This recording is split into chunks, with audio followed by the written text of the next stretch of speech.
a besoin de toi. Es-tu digne? Dieu a besoin de toi. Es-tu digne?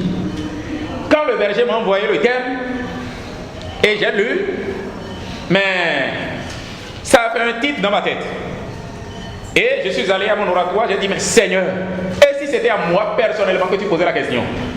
Et tu viens me dire cette nuit, Ferdinand, j'ai besoin de toi, es-tu digne? Que vais-je répondre? Bien-aimé de Dieu, nous allons regarder 2 à 2. Et chacun va poser la même question à l'autre. Non, regardez-vous 2 à 2. On ne va pas dire ça à 2 personnes. 2 à 2. Et tu vas le regarder correctement dans les yeux pour lui poser la question. On dit, Dieu a besoin de toi. Es-tu digne? Mon frère, Dieu a besoin de toi. Es-tu digne?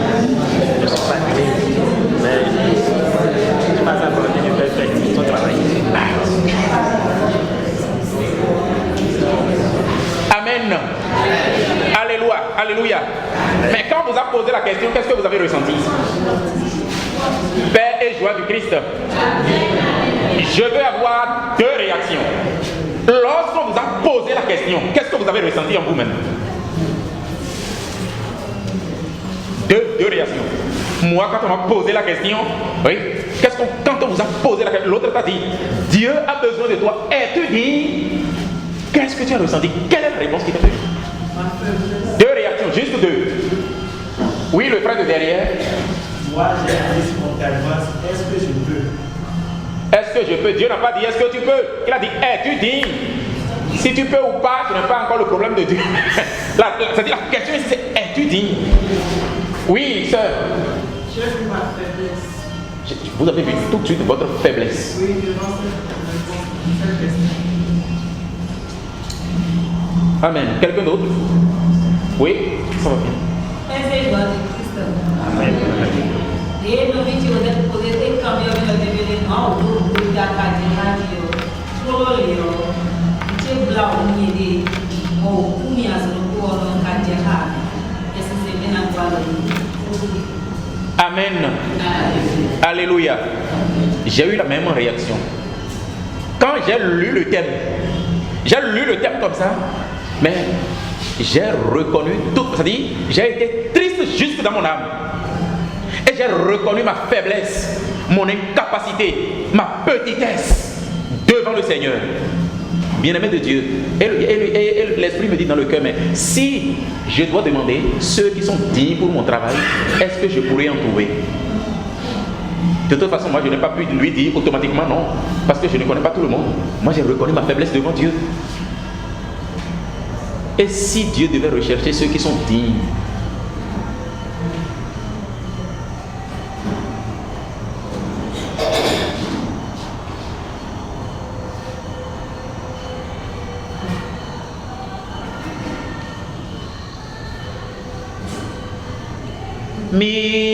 Miséricorde insondable, Dieu peut-il tout pardonner? Absoudre un si grand coupable et mes péchés oubliés.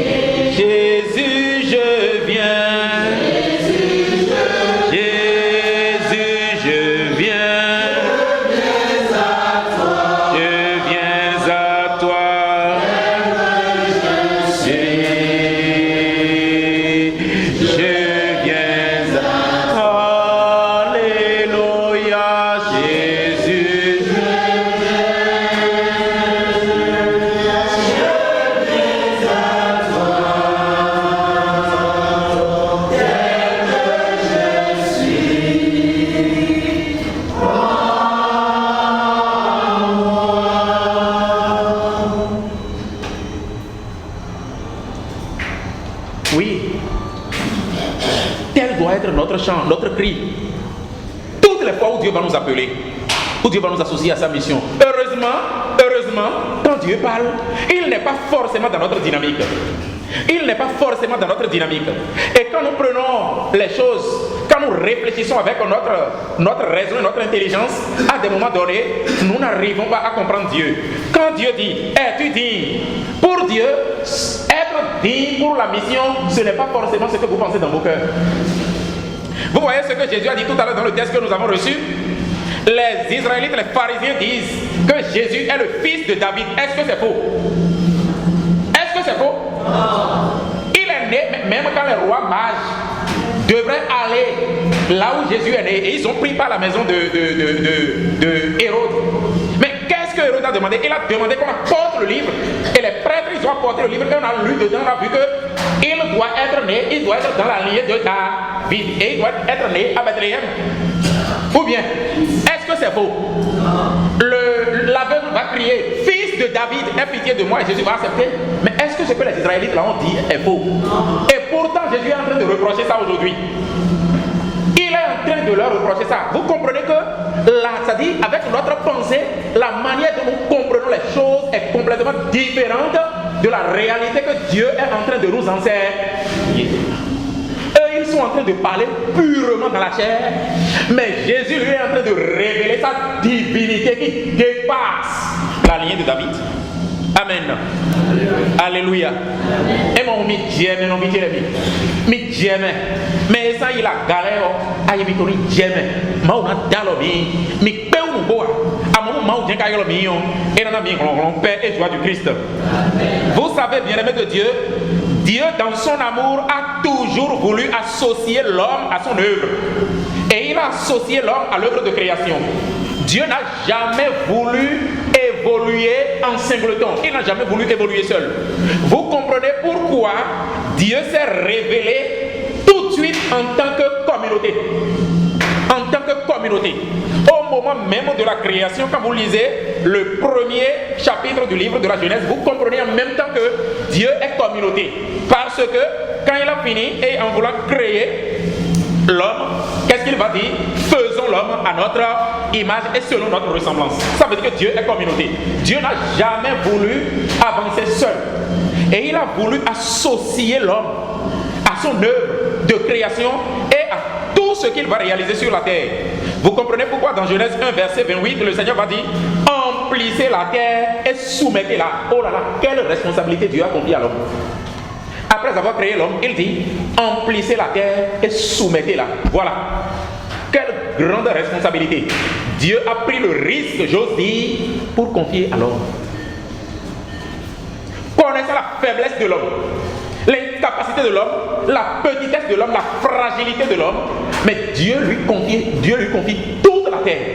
Vous comprenez pourquoi le psalmiste va dire au psaume 115 verset 16: le ciel, c'est le ciel de Yahvé, mais la terre, il l'a donné au fils d'Adam. Dieu a pris un gros risque de nous donner la terre. C'est un peu comme si Dieu a tellement confiance en nous qu'il nous a confié la terre. Et tant que nous n'allons pas l'invoquer pour dire viens agir, il ne viendra plus agir, mais il a tellement confiance en nous et nous a confié pleinement toute responsabilité sur la terre. Voyez juste où Dieu nous amène. Malgré notre fragilité, notre faiblesse, voyez juste où Dieu nous amène. Et vous comprenez quand Dieu dit emplissez la terre, soumettez-la, la responsabilité, la grande responsabilité que Dieu est en train de confier à l'homme, malgré sa faiblesse. Mais même après la chute, Dieu ne va pas s'arrêter là. Il va toujours choisir des hommes avec qui il va collaborer. C'est le cas de Noé après le déluge. Même avant, Dieu a déjà choisi Noé et il veut collaborer avec Noé. Vous voyez, pour une nouvelle création, pour une nouvelle terre, Dieu a voulu associer à cette œuvre qui? Noé. Et après le déluge, il a fallu la présence de Noé pour qu'il y ait une nouvelle terre pour nous jusqu'à maintenant. Paix et joie du Christ. Dieu va choisir encore Abraham pour faire alliance à l'homme et montrer qu'il veut collaborer avec l'homme. Il va choisir Moïse pour aller sauver son peuple en esclavage en Égypte. Vous voyez? Et après cela, il va commencer par choisir les juges. Et après les juges, ce sera le tour des rois maintenant que Dieu va choisir, à qui il va confier le peuple. Il était capable de conduire lui-même son peuple. Mais il choisit des hommes à qui il confie la charge. Voyez, il choisit Moïse et il lui met son bâton dans la main. Quand on parle de bâton dans la parole de Dieu, mais c'est un peu comme la gloire même de Dieu qui lui confie la présence même de Dieu. Dieu pouvait conduire son peuple, mais il choisit des gens à qui il confie la mission.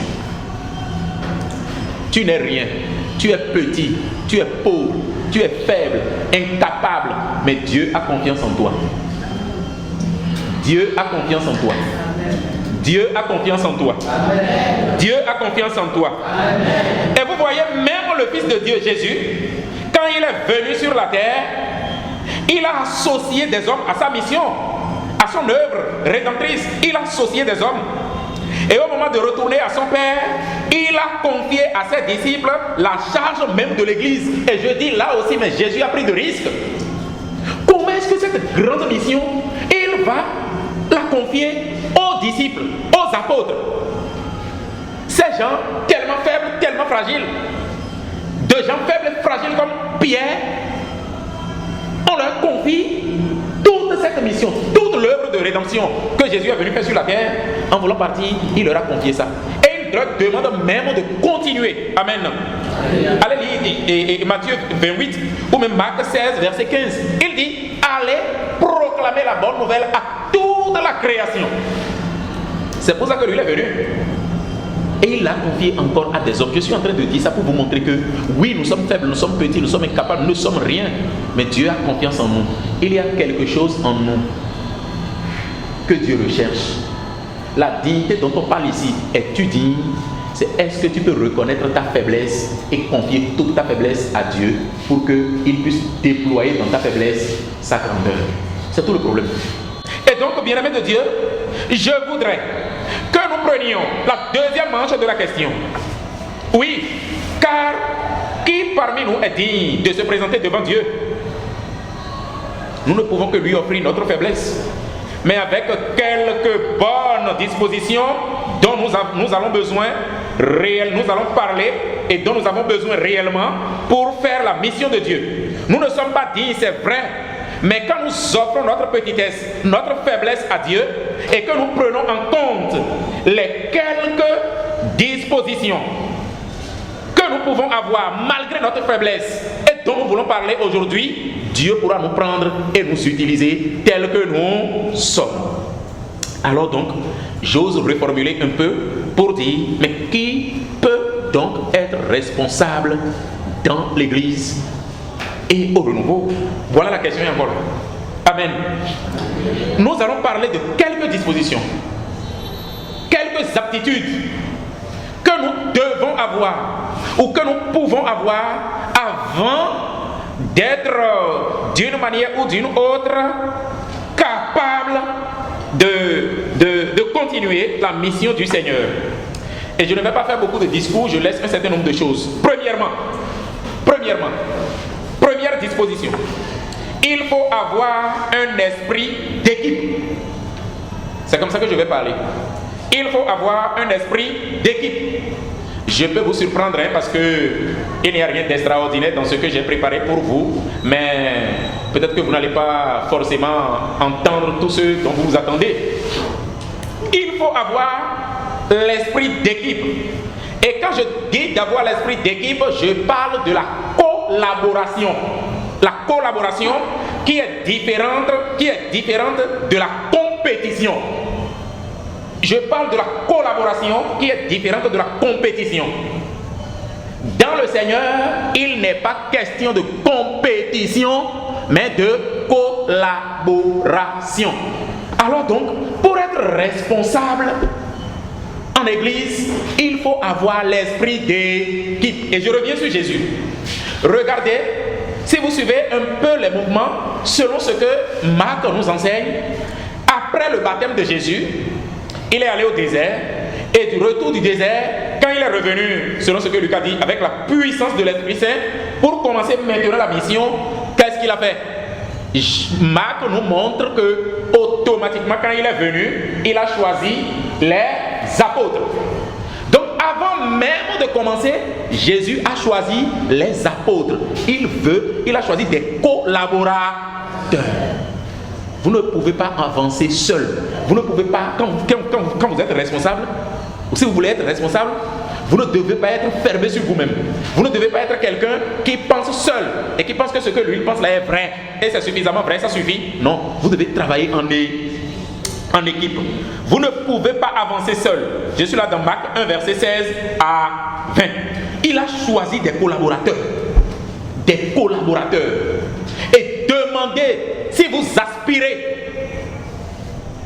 à des responsabilités dans l'église, demandez premièrement l'esprit d'équipe, de collaboration. Jésus a commencé par là.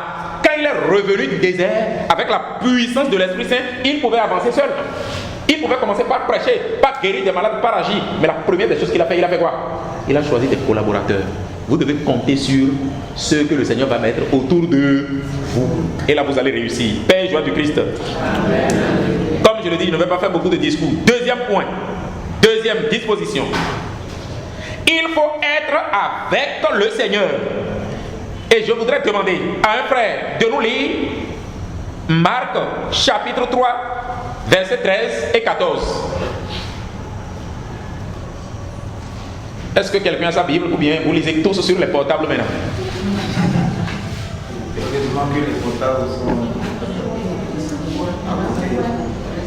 Marc chapitre 3, versets 13 à 14. 13 et 14. Jésus a dit, oui. Bon, il est content. Bon, Etienne, mais oui, mais bon, il n'a pas fait. Nous, elle a annoncé, nous, à Okodiabe. Bon, on a attaqué. Nous, il a donné, il y a un lena. Mais oui, d'accord, nous allons nous arrêter là. Oui, en français maintenant. En français. Aucune Bible. C'est ça? D'accord. Puis Jésus monta sur une colline.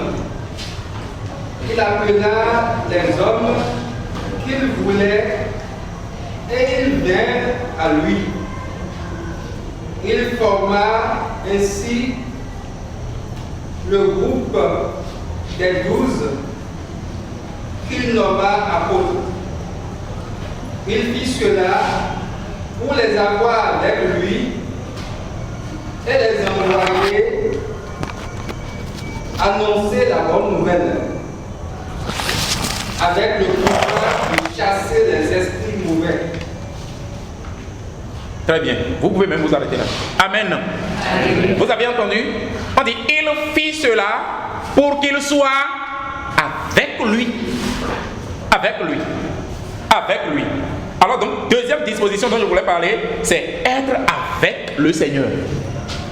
Il faut être avec le Seigneur.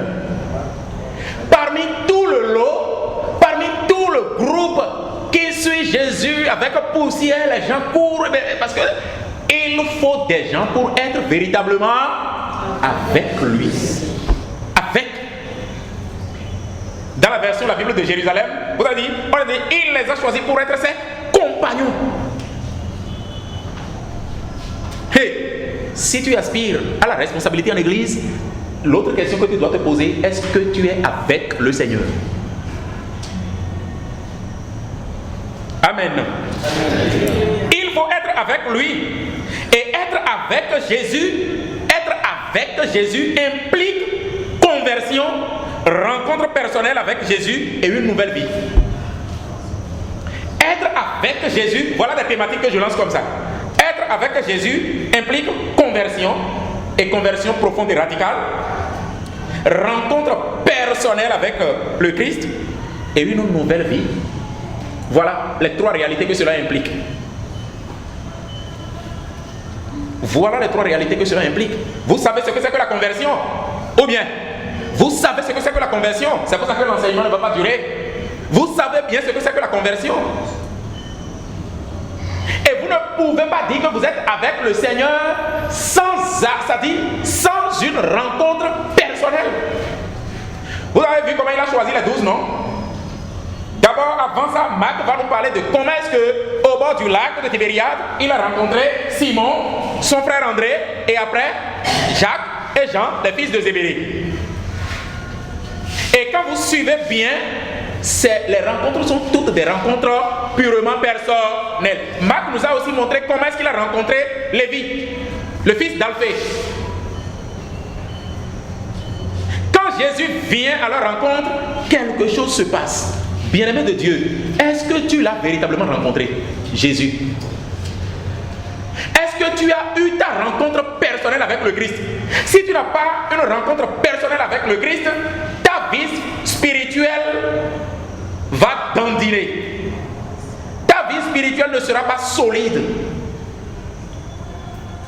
Est-ce que tu as eu la rencontre personnelle? Et quand on a eu la rencontre personnelle avec le Christ, il y a un avant et un après. C'est tellement net et clair que chacun peut se lever et raconter comment est-ce qu'il a rencontré personnellement le Christ.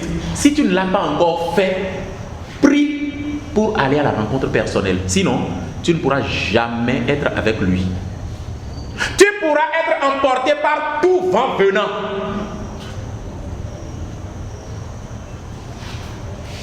Alléluia. Alléluia. Et je parle maintenant de la conversion. Vous voyez, de la conversion. Mais la conversion, c'est une conversion radicale.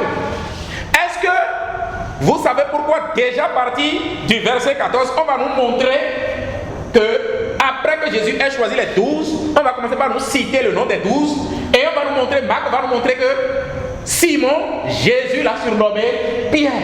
Ça veut dire qu'il n'est plus ce qu'il était avant. Avec le Christ, maintenant, il va changer. Tout doit changer en lui. Le Simon qui était sur le lac, ce ne sera plus lui maintenant, hein? Ce sera Pierre. Et les deux fils de Zébédée, si vous lisez la suite, vous allez voir, hein, les deux fils de Zébédée, qu'est-ce que Jésus a fait? Il les a aussi surnommés. Et leur nom signifie quoi? Fils de tonnerre. Fils de tonnerre. Vous comprenez? Alors si tu fais la rencontre personnelle, et que tu veux être avec Jésus, il doit avoir un changement radical. Vous voyez juste où ça va? Vous comprenez pourquoi tout de suite après ça, l'évangéliste nous montre ça? C'est pour dire, non, quand tu es choisi par lui, tu veux être avec lui, là, ça doit changer. Il faut que ça change. Amen. Alléluia. Il faut que ça change. Qu'est-ce qui doit changer? Oh, est-ce que tu es Simon pour devenir Pierre? Est-ce que tu es Jean, Jacques pour devenir fils de tonnerre? Alléluia. Ce qui doit changer, tu le sais bien. Et la conversion doit être permanente. Permanente. J'ai besoin encore de conversion. Nous avons tous besoin de conversion. Si vous voulez être avec le Christ, c'est ce que ça implique. C'est ce que ça implique. Amen. Alléluia. Il faut accepter qu'on est pécheur. Il faut accepter qu'on est pécheur et accepter aussi que Dieu nous aime et nous a pardonné nos péchés. Il y a un prêtre qui a l'habitude de nous dire que lui, il est un pécheur, prêcheur. Amen. Mais moi je pense que je suis juste un pécheur sauvé.